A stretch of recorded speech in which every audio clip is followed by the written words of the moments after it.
భీంపూర్ మండలంలో కరంజీ నుంచి ఆదిలాబాద్ వైపు వస్తున్న బస్సు ఆర్లీ గ్రామంలోకి రాగానే అదుపు తప్పి రోడ్డు పక్కనే ఉన్న బక్కీ అనిల్ అనే రైతు కొట్టంలోకి దూసుకెళ్లి కట్టేసి ఉన్న ఎద్దుని ఢీకొట్టింది. ఆ సమయంలో బస్సులో 20 మంది ప్రయాణికులు ఉండగా ఎవరికీ ఏం కాకపోవడంతో ఊపిరి పీల్చుకున్నారు.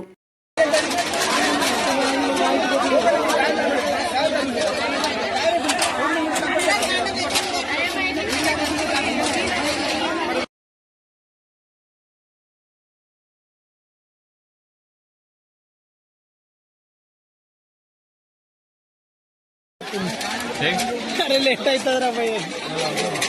మరి